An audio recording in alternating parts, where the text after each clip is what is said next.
The Kentucky Derby race is now down to 19 horses in the run for the Roses. Just this morning, racing horse Skinner was scratched from the race due to an elevated temperature. That makes 4 horse scratches now from the Derby. And with so many shakeups to that Derby field, that means revamped starting positions. You can find all of those changes for both the Oaks and Derby on our website, WHAS11.com. Thanks so much for joining us here at noon today. It is all about the fillies and the Oaks. More than 100,000 people are expected to pour into the gates at Churchill today. And we know that our Jim Stratman is also there in the crowd along with Sam Gabrielli, talking to a lot of people, taking in all the pink fashion and those horses. Happy Oaks, Jim.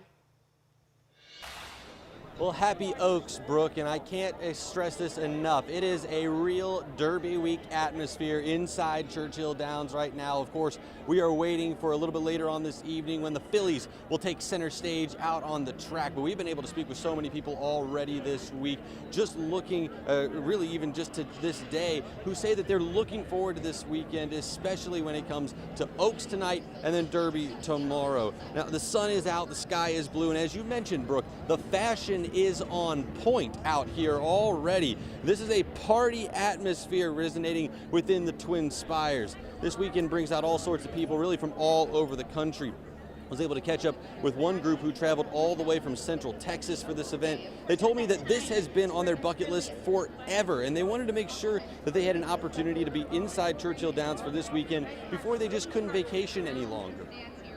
Who doesn't want to be here? I mean, it's the greatest race in the world. Something you watch every year on TV, and you just have to make the time and the effort to get here.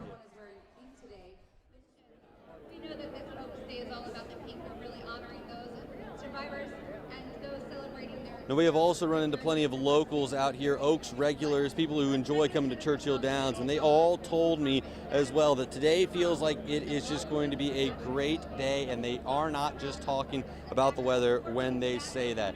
Brooke, we know that the first race went off around 10:30 this morning. There are going to be races all day long. We're prepping for race number 4 right now, and of course it's all going to culminate later this evening around 5:51 with the 149th running of the Kentucky Oaks. For now, reporting live inside Churchill Downs, Brooke, I'll toss it back to you.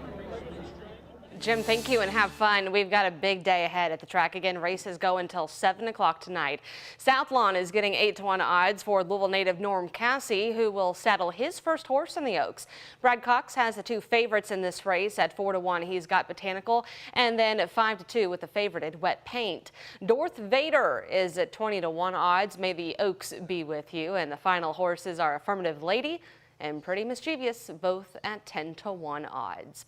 And don't forget, today here at 3 o'clock, a special edition WHAS 11 will be live from the Kentucky Derby Museum ahead of the Oaks race. Shay, Alden, and Kent will be taking a closer look at the history and the future of Churchill Downs, sharing the stories of this year's Derby contenders. You won't want to miss it.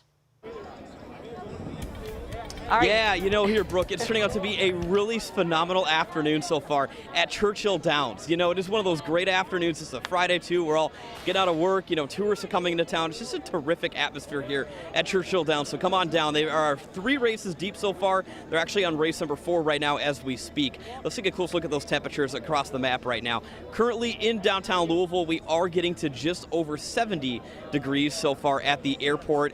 Nothing but clear blue sky underway. There might be a couple of clouds developing later on, but really no worries in the world here. Here's a closer look at the Ohio Valley when it comes to our satellite and our current temperatures across the map. Readings getting basically in the low to mid 70s off into northern and central areas of Kentucky and southern Indiana. Notice the clouds in the Mississippi Valley. Those will creep their way into our area tonight and during much of the daytime hours during Kentucky Derby slated for tomorrow. Again, here's that planner forecast, the 2-day apart forecast for both the Oaks and Derby. We're looking to be in the middle to upper 70s both afternoons. Phenomenal weather.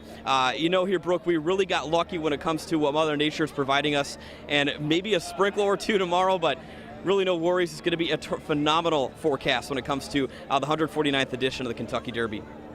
All right, Sam, thanks so much. And again, have fun out there. Churchill Downs did suspend a trainer, Safi Joseph Jr., after the unusual and sudden deaths of his 2 horses, Parents' Pride and Chasing Artie. The Kentucky Horse Racing Commission scratched the trainer's remaining horse, Lord Miles, after that suspension. Churchill releasing a pointed statement about him saying, quote, "Given the unexplained sudden deaths, we have reasonable concerns about the condition of his horses and decided to suspend him indefinitely until details are analyzed and understood." Our Connor Steffen took to the track to get crowd reactions. As thousands headed for the exit on a record-breaking Derby. Unknown to most, the stakes in Saturday's Run for the Roses were drastically changing. But, I was really shocked that, he was having any problems with it. It wasn't the crowds, but the moves made by Churchill Downs to suspend Miami-based trainer Safi Joseph Jr. that had everyone talking. He's a good trainer.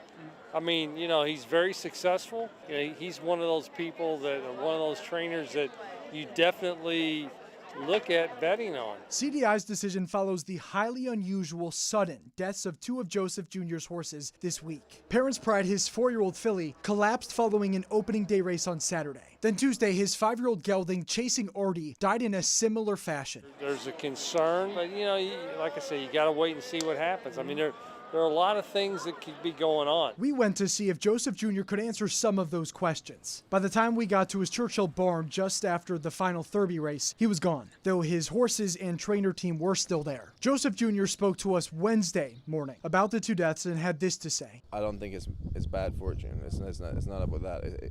To happen twice, it's not. I mean, we're going to see. Joseph Jr. isn't the only trainer to lose a horse this week. 2 other horses sustained musculoskeletal injuries from which they could not recover. But given the unexplained circumstances surrounding Joseph's horses, the Kentucky Horse Racing Commission supports the move, saying the investigation is ongoing into the unusual circumstances surrounding these tragic fatalities. Many do support the decision. I believe that Kentucky Downs is doing exactly what they need to do. Others are skeptical. Well, Churchill Downs is being Churchill Downs, and they're protecting themselves, that's the way it is. Things happen. No, I mean there's a lot of history if you look back 40, 50 years. So, Connor Steffen, WHAS 11 on your side.